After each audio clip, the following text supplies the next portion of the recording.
Welcome to Face to Face. This is a show about change and about what's next. It's a show that wants to ask questions, peel back the layers of our average everyday experience, and go beyond scratching the surface.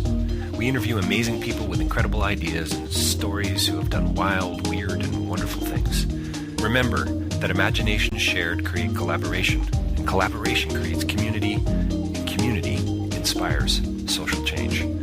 I'm David Peck, and this is Face to Face.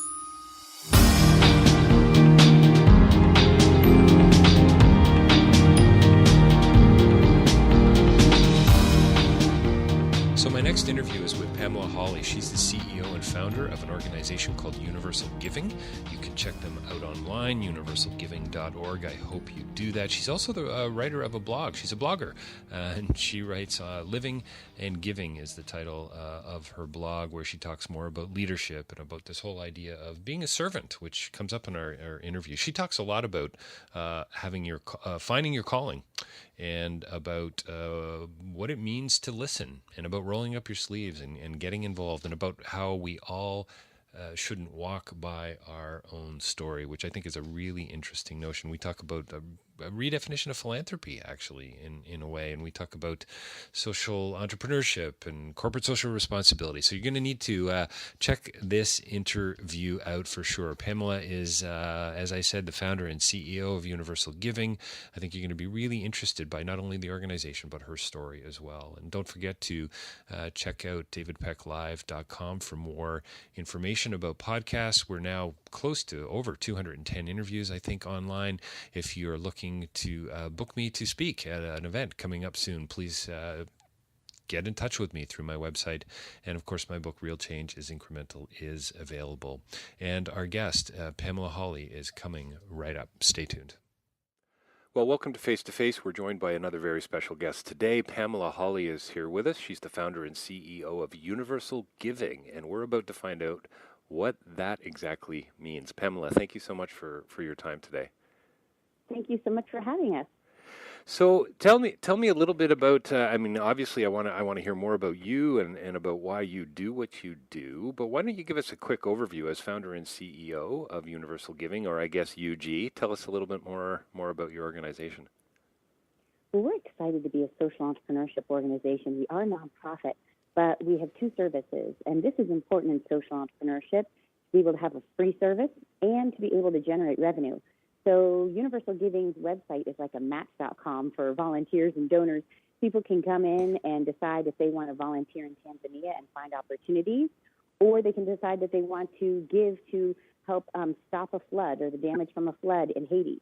And so what you're really doing is really matching up people to giving and volunteering opportunities all over the world and creating that kind of marketplace that allows people to connect directly with those giving and volunteer opportunities. On the second side, what we have is Universal Giving Corporate, and what that does is go into companies, help them with their corporate social responsibility programs, and we have companies such as Gap and BHP Billiton and Cisco, and what we do is we go in and help them with their CSR programs and vet their NGOs and disperse them to these great organizations all across the world, and we generate revenue by doing that.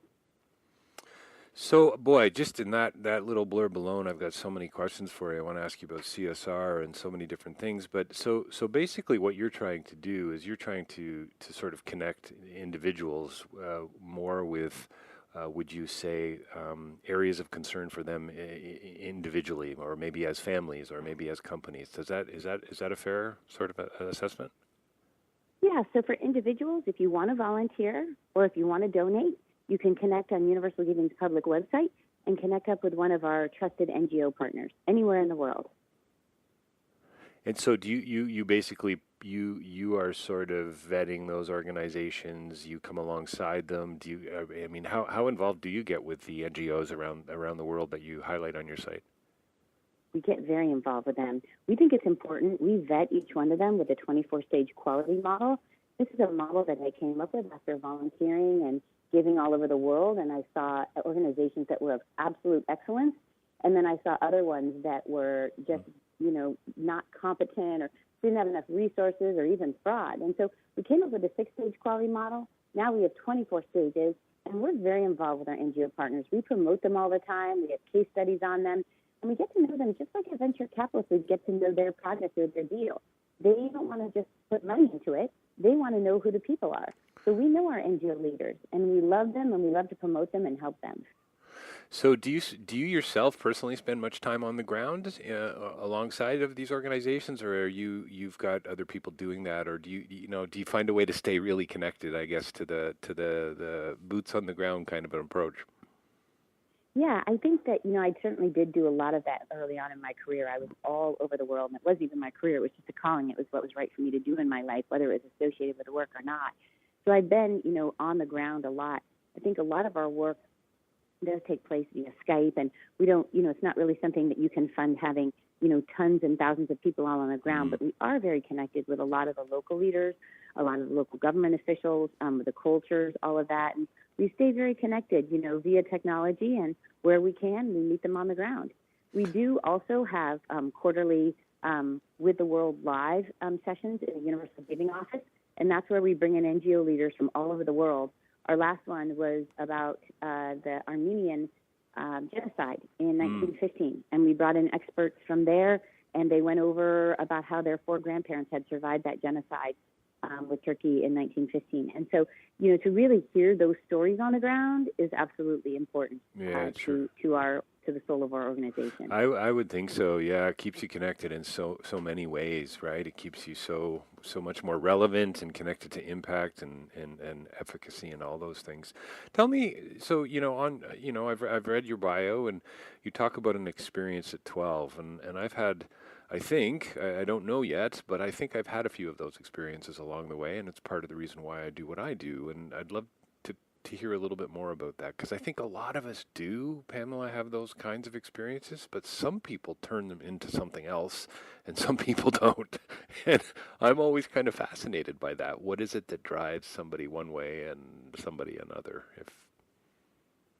Yeah, I think, I was speaking about this the other day. We all have so many abilities to affect the world, but we walk by it. And I call that kind of walking by your story. For me in Mexico at the age of 12, I could have walked by that. I had every right to be a scared 12-year-old, and I was supposed to be on vacation. And so I could have walked by that. And if I had ignored it, then I would definitely not be where I am today, because that's really where it sparked my journey, of seeing that on-the-ground poverty when I wasn't expecting to. It's one thing if you're going to go in and do a service project and you expect to see it. It's another thing if you are feeling like you're taken off guard. And I think that's actually the place that's great to meet, because it's where you're vulnerable and you really get in touch with what your heart is, and you realize, wow, this cause is really important to me, or I'm really affected by this homeless person on the street. And so I encourage people to not walk by their story, which is there's a moment in your life where it meets your heart, or something really moves you, and you want to listen to that. You want to listen to that, you want to honor that, and try to take action on it. Was it a person that you met? Was it a face? Was it a handshake? Was it something that was really tangible, or was it kind of witnessing sort of poverty from a distance when you were that's pretty young to have such an impact? Yeah, I think for anyone, it can be anything. It could be that your aunt has just experienced something that is devastating, and maybe it's an illness that you want to champion. It could be a glimpse or a glance. For me, it was. I happened to glance down a cul-de-sac and saw children without legs who were begging with tin cups and were unwashed and dirty. And so for me, it was literally a glimpse. I turned away from it pretty quickly. My dad kind of drew me out of there fairly quickly. We didn't really go down the cul-de-sac. It was more just a glimpse. And even that, obviously, can be super powerful. Sure. But for other people, it could be a story. It could be a relative. I mean, there's really no limit. So you kind of mean, when you say walking by your story, you kind of mean those sort of almost those life-changing moments or meetings, or, I mean, that's what it was for me. It was, I was in Eldoret in Kenya in 1989, and I met a man, and it's a longer story than we have time for now, but his name was Joshua, and he had a huge impact on my life. And I often will say that, things changed completely. But if I hadn't been paying attention, if I hadn't have been listening, I could be sitting in a very different place today. Yeah, I think there. First of all, I think there's multiple stories, and I think what I think is possible for everyone is that everyone has a life calling. I think everyone has a purpose for being here, And that purpose could be very visible, and it could be something very visible within the community, or it might be something behind the scenes, but it's something that you really feel called to. And that could be you really feel called to care for pets and you're a dog walker. It could be that you start a nonprofit. It could be you're very involved in your church, or you're taking care of a family member. So there's no right or wrong about it, but if there's something you really feel called to, and then that's your story. That's your reason for being. That's your life purpose. And I don't want people to walk by that. Do you think, Pamela, I mean, in your experience after, years of working with organizations and so on and connecting volunteers and seeing, I would imagine, donor patterns and all these things, do you think people walk by their calling? I mean, do you think, I mean, if you believe everyone has one, and I tend to agree with you, do you think folks ignore that more often than not? I don't know if it's more often or not, but I know that it does get ignored, because I think sometimes people are chasing the dream of it. So, when I was growing up, social entrepreneurship, that word didn't even exist. Right. Now, social entrepreneurship is like a really hot idea. People want to be social entrepreneurs. They want to, be involved in a social entrepreneurship organization. And so sometimes they're being involved in something that seems really cool. And that is not your story. Just because it's cool does not mean it's your story. And that's where I think that's not really listening to your story, to your heart, to your life purpose. It might be doing good, and there's nothing wrong with it, but at some point you're going to want to really drill down and find out like what that is, and that's really listening to your own self, being in touch with your own self, and it's not connecting with everyone, with what other people's callings are and following that. If you want to join them and that feels right for you to join them, then that's fine. But you really do have to be authentic about it. It can take some soul searching, and it's not following the crowd. Do you think that? Do you think we like to volunteer? Do you think we like to give? Generally speaking, I mean, obviously that's across a cultural kind of a question, I suppose, and a contextual kind of a question. Some more than others. But what's your sense?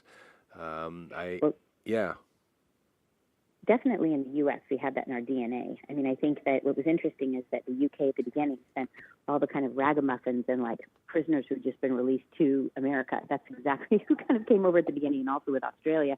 They were kind of dumped over there, and yet they had to have very pioneering spirits and be very frontiers-like to be able to make it. And that entails volunteering. You've got to be giving. You have to be giving. And so if you are giving that way naturally in your life, I mean, for sure it's part of the DNA of America. Having said that, there are different ways to connote volunteering in other parts of the world. There absolutely are. And I do think that volunteering and giving takes place all across the world, but I think it's in many different ways, and how important it is to be respectful when you go into that other country, when you go travel abroad, to not take your American lens. How one volunteers in France is very different than the U.S. A lot of French giving takes place through government social services. And volunteering is becoming more popular, but it's not in the DNA as it is here. And so I think, if you look at Japan as well, there's an incredible sense of service. When they're in the workplace, or we have two wonderful Japanese interns right now, so service-oriented, so gracious, just lovely. I don't, know if I actually see their lives very much as volunteering, because they're so service-minded. So I think our job is to look at giving and volunteering as just something that we all want in our lives, but it does manifest itself in different cultures in different ways. Well, I think we'd all be so blown away if we really knew what the stats were about, how much we depend on volunteers, how much we depend on community-based organizations that are, surviving on next to nothing, and what these organizations are actually giving back to communities and to society and so on. I think we'd all be really surprised. Mm-hmm. Mm-hmm. Absolutely. It's huge what we do to help each other in this world. And, I think it's one of the things that as the family at times breaks down, nonprofits play that role in spades. They're absolutely amazing about what they do to help cover for families that break down, or families that don't have the resources if they have special needs kids. Nonprofits come in to swoop in and provide a glue around the family and a glue and a connector within the community. Volunteers are absolutely essential to the health and the effective running of our world, really. Yeah, I sometimes, I teach in international development. I have students every year, about 68 of them, who come in with this they're postgraduate students who come in with we're going to change the world no matter what kind of an attitude. And it seems by the end of the program, it's a 1 full year program, it seems like some of that passion and energy has been squeezed out and has been replaced with a little bit of cynicism and a little bit of, wow, we didn't know the world was, like this after all, sort of thing. Not always, it's not quite that simple, but I wonder sometimes, how much of that needle bends towards others and bends towards ourselves. I mean, aren't we in a constant battle with that? Wouldn't you say that whole I'm doing this for me? Do you know what I mean? That whole if it's not in my backyard, Pamela, I'm not interested. Well, I think fortunately with the new generation we have now, thankfully, I very much relate to them. They are about the backyard as their whole world. And I respect that, admire that tremendously. And I really appreciate it. And it's something that they look at, they want to help the world. And I myself am causeless. I came from a very loving family, and I want other people to experience that love and health and harmony in whatever way that needs to take place in their lives. I think everyone's motivation is very different. Sure. I know that I've often heard, and I actually hear men say this more than women, but when they volunteer, they go, wow, that feels so good. I feel great. Right. And I think that they feel a sense of self-esteem and empowerment about helping others and that they feel good.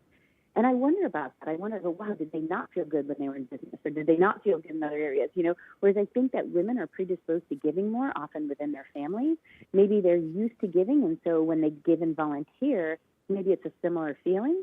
And for men, maybe it's a little bit different. So that's an example of how I think people look at it differently. Yes. Just because of what their life circumstances are like. But, there are people who go into that and they sincerely want to do good.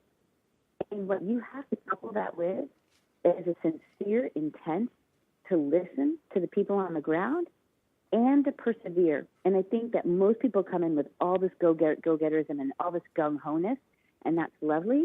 But you got to couple that with, I'm willing to stick it out. This could be a little bit messy. This is not easy. It's going to take 16 approvals from tribes people and government people and everything all over the world, and it's going to take a lot of work. And if you want to do true, sincere good, it takes a lot of work. So roll up your sleeves. This is not just about enthusiasm, as much as enthusiasm is valued and needed. So what would you say drives you, in a sense, to get out of bed in the morning? Is it, in Bill Clinton, I don't know if you've read Bill Clinton's book Giving, but how the subtitle of it is How Each of Us Can Change the World, and it's a very good read, and it really is interesting, and I mean it's very U.S. focused, of course. It's about people giving back and so on. But there's a great line in it, and he says, because we live, quote, in an interdependent world, we cannot escape each other's problems, close quote. And I think it's a really great place to start. The problem is I'm not sure that everybody sort of starts there. I mean, I know why I think I get out of bed in the morning. I am about social change. I want to move the needle a little bit. I'm about the splash and ripple. Use all the cliches in the world and all the metaphors you want. But I really do believe there's this, I don't know, there's active and there's passive change, but anyway, and like you say, I think you're bang on about how everyone sort of brings their own context and their own, life calling and so on. But what is it for you? Is it extreme poverty? Do you want to see that? Is it getting more people in the West on board with this idea of giving and volunteering and so on, or is it something else? For me, it definitely is the international poverty. I'm still surprised that we can have all these amazing office buildings. We're in Silicon Valley in San Francisco, and we're in these amazing office buildings, and many of them have foosball and snacks and all these things. And it's kind of shocking that even though we're working on global poverty, we're still in these buildings, whereas sometimes I imagine in my mind if there was a group of African people with their faces pressed up against the window right there, right outside our office building, we would be able to keep doing our computer work, helping and leveraging thousands of other people across the world to give and volunteer. But if you've got those African faces looking at you, and I think that is an image that comes to me a lot, because when I was in Uganda, we would see that. We would be brought in for a lunch, and there would be starving people who were waiting outside these health clinics who were just waiting for hours for someone to see them. And so I think that for me, it is the discrepancy, it is the extremity of global poverty and how deep it is and how widespread it is all across the world, and that inequity, that drives me. But I will also say the second thing that drives me is really is really being a servant. You know, I think that as a leader, you have to be a servant. You have to be willing to serve the people on the ground, listen to them. So serving and listening, and that means even on my way walking to work, saying hi to a homeless person. That's important. And then the third thing that really drives me is my team. I'm always grateful for my team.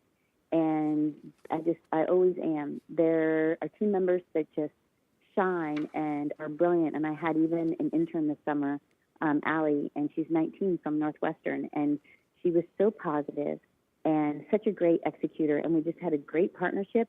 I hope we stay in touch for life. And when you have a team like that and you have that flow, it's so lovely that it just feels like you're in harmony.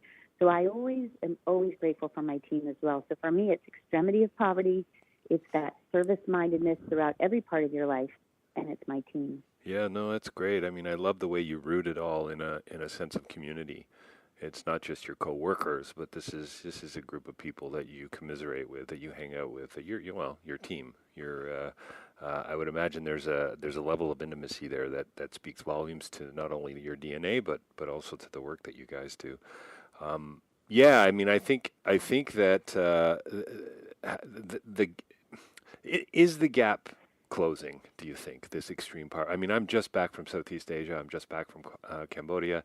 And wow, I've been working there for 13 years. The development, the cranes in the city, it looks the airport is growing. I mean, on the surface, it looks like everything's changing. But you don't have to go far outside of Phnom Penh to realize that extreme poverty still is very much a serious problem in the country, access to clean water, healthcare, and so on. What are your thoughts? Is the needle moving? You know, I do. I think you have to believe that. You have to. I'm an optimist, and I'm not interested in being a pessimist. Because if you're a pessimist, and even if you're right, that's not going to move things forward. That's right. So why bother, right? Yeah. Well, I mean, it's like, look, if you are an athlete, and if you're running a marathon, and you're on mile 13, and you're like, gosh, I really don't think I'm going to make it.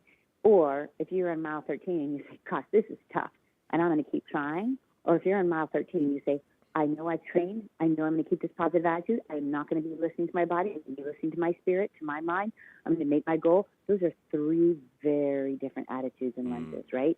So let's say all three of those people finish the marathon. Even if they all finish at the same time. Even if the pessimist finishes with a better time, I'd still want to be the optimist. Because the thing is, what you're doing is you are fueling your mindset. You are fueling yourself to move forward and to make a difference. And when you're running, you will probably say to someone else, good job. You hear that all the time with marathons. Someone who is running marathon will say, good job, keep it up, you can make it. And so the optimist is not just helping themselves, but they're helping others. And so I have no interest in being a pessimist whatsoever. It doesn't do anything. It just tears things down. You kind of tear an organization down, tear a building down, tear whatever you want down. You're not creating anything. And I've watched through enough genocide and crises to see that it seems like there's this huge destruction, but it never lasts. The flower comes up. The people are resilient. It never gets squashed. Life will never get squashed. So I am an optimist mindset to seek that with people around me. And what you're trying to do is to move that needle in the world. But, you know, it's not just about we just reduced this village from like 10 families in poverty to one family. That's part of it. But it's also how did you affect the people in the bus who drove you into those, you know, deep villages of Cambodia? You know, it's not just getting to the village and doing good. That's definitely an American mindset. Get to the village and do good. And it's not necessarily, you know, what's that flow of goodness that takes place on the way to the village, even at the airport when you're at the San Francisco airport. Like, this is not, I'm going to get there and do good. We don't check in and out of good. Right. It's not so dualistic. It's not so polarized. This is a way of being and living our lives. It's not just about going somewhere else to do good. Yeah, absolutely. It is. And I think that's where you find the true joy in life. And, you know, I think it's a way to live that is positive and is like a soothing presence by everyone that you pass by. And so, you know, that's why I think that it's such a grand call to be a philanthropist, because a philanthropist is not really about money. It's about the love of people. It's about the caring of humanity. And so if that's the case, gosh, we've got huge jobs every day. That means being kind to the receptionist, to the person that serves you lunch, to the dog walker. We got a big job. Yeah, so I love how you say that really poverty is not, I mean, this is my paraphrase now, but you're saying, I think what you're saying is that poverty is not necessarily and only connected to issues of money and finance. It goes a little deeper than that. Much deeper. And it isn't about finance. And really, I would say that the giver of finance is really the one who's learning the most, because you learn about another culture, you appreciate the wisdom that is there. You spoke about Cambodia, and I mean, there's such a sense of gravitas and wisdom there. When I was working at the time called digital divide trading, which was when there was people who didn't have access to computers at all, like just nothing. Right. And so after the, Khmer Rouge and the disaster there and that genocide, there was a training center set up there. And I went over there and I worked with a wonderful person named Nari Chea, who I'm still in touch with today. And she had been involved in this digital divide training, and most of the people there were learning how to do digital graphics and word processing and all of that on these computers. And probably about half of them didn't have limbs because they'd been blown off from the mines. And so there was a gravitas and a sense of gratitude that we often miss in developed countries, right? Yes. You've had a serious incident happen to your own life, serious incidents happen to your family, seriousness happen to your country, and now you've got an opportunity. So you take that opportunity with a whole different lens. And that preciousness is what I look for the people who surround me, that they appreciate what the opportunity they have just as much as we appreciate them. And that keeps that flow of philanthropy going at all moments in your organization and in your life. So this is going to seem like a silly question based on everything you've just said about being optimistic and so on, but I still want to ask it. Young people, the youth, I have a 9 and an 11-year-old. I'm not going to say anything more. Are you hopeful about where we're heading? I love all generations. I think it's such a mistake to say, oh, this generation, da-da-da-da. Or, I look at it, I'm like, I relate so much to this younger generation. I was in their place where I was like dying to do something good with my life, and they are relentless about it. And I love that about them, and they're not going to wait. And Right. in my generation more, it was, when you make your 50s, then you give back. And I think it's just so powerful to see people saying, no, I'm going to start being selfless now. And that's just so exciting to see that. And so I'm very hopeful about it. I think it's wonderful. I think they're less materialistic. I think they're so open and globally connected, which we never were before, which was a very big deal. So I think that's really huge as well, too.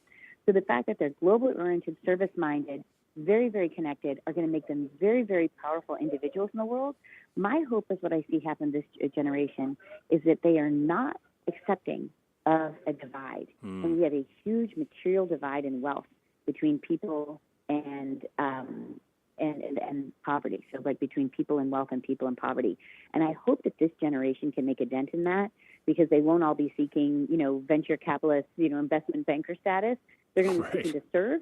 And hopefully we're going to see a little bit more of the leveling of the playing field, and I think that would be lovely. And Pamela, isn't that sort of where that entrepreneurial spirit comes from? Is that sort of that sense of dissatisfaction with the way things are? So if, presumably the younger generation is not accepting of the divide, and I think you're right, you'd like to think that more solutions are on the way.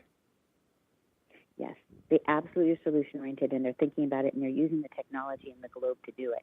And that certainly is, they have in a lot of ways they have an entrepreneurial mindset. Not always, because entrepreneurship really is in the DNA of the individual. And I think, entrepreneurship to me is more about, I have a way I want to change the world. I have a way I can make something more efficient or better.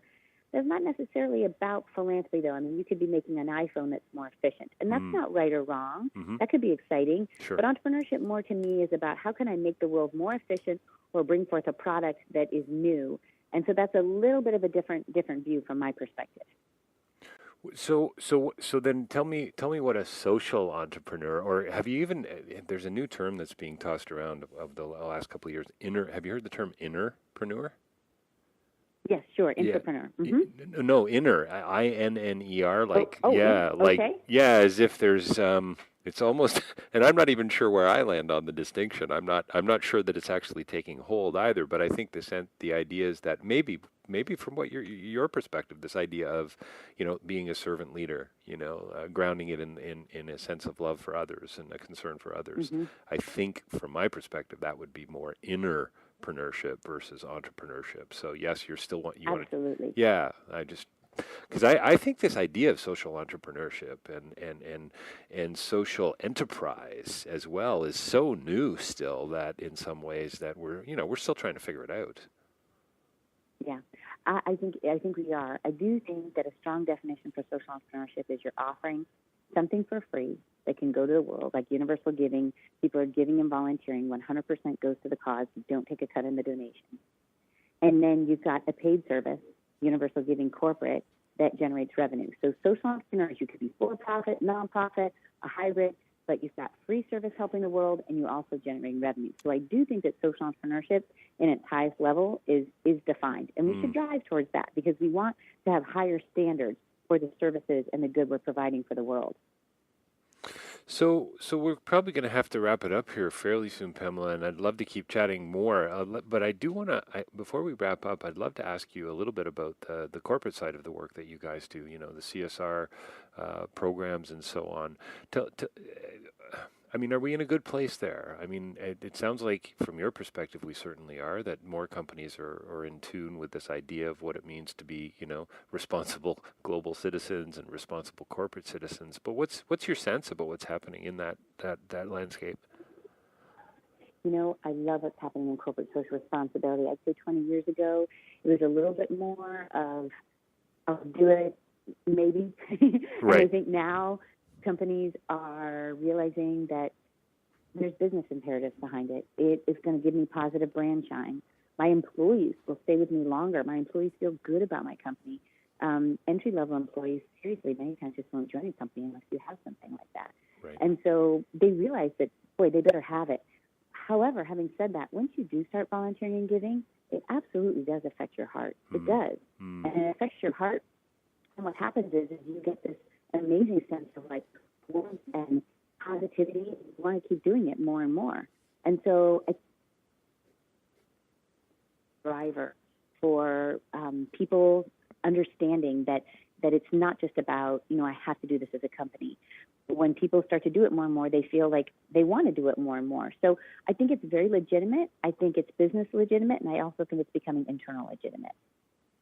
Yeah, you say so. You feel that as you start to, it's almost as if you have to say yes, and then you will start to be drawn in a little bit more on an emotional level as well, and maybe even spiritual level.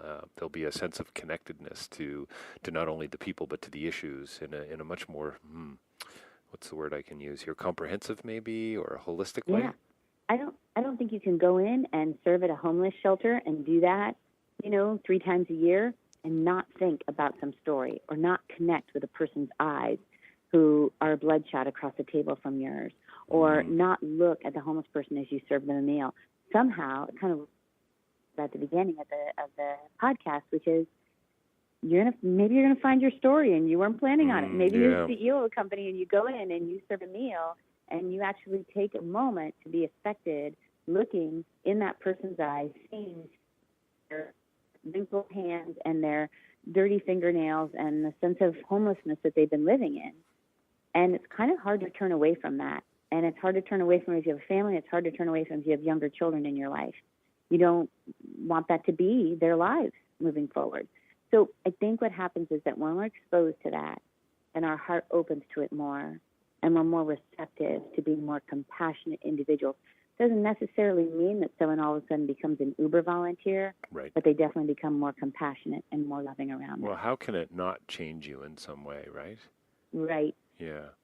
So just as we wrap up, Pamela, tell me about your blog. So yeah, that sounds like you probably don't have a whole lot of spare time, and yet you have a blog, Living and Giving, PamelaHawley.wordpress.com. Is that the best way for people to find it? Yeah, that's the blog, and then Universal Giving is universalgiving.org. Right. So let me guess, you talk about leadership, you talk about CSR, you talk about giving and volunteering on your blog as well. That's what you're doing there. You're unpacking other people's stories. Yes, absolutely. I think that's really about the stories and the heart about being a good leader and being a leader of excellence and leading with warmth and leading with goodness and giving people opportunity and leading with that heart. And to me, we're all leaders. I don't care what age you are, what position in life you're in, it doesn't matter. Everything you say today affects someone else. Every single body movement, whether it's positive or challenging, every word, every glance, it affects people. So therefore, we are all leaders because we're all affecting people every day. And leaders affect people. And so, to me, Living and Giving, which is the name of the blog, is really about helping people live and give in a way that's meaningful and kind and warm and forgiving and being open. I think it's super important. It's one of the most important qualities is to be able to have that, is to be able to have that warmth and that expectation of good with everyone that you meet, no matter what the circumstance is. Wow, I think that's a great place to kind of come full circle. I think I'm going to challenge my listeners to find out more about what you're doing personally through your blog, but also universalgiving.org. That's exactly how it sounds, folks. Universal, and then the word giving.org. Pamela, thanks so much for your time today. I really appreciate your thoughts and really interesting too. This whole notion of walking by your story. I want to reflect more on that, and maybe down the road we can do a part 2 together. Yeah, that sounds wonderful. That'd be really great. Yeah, and I just encourage all your listeners, which is don't walk by that story. Something moves your heart, and it's time to take action.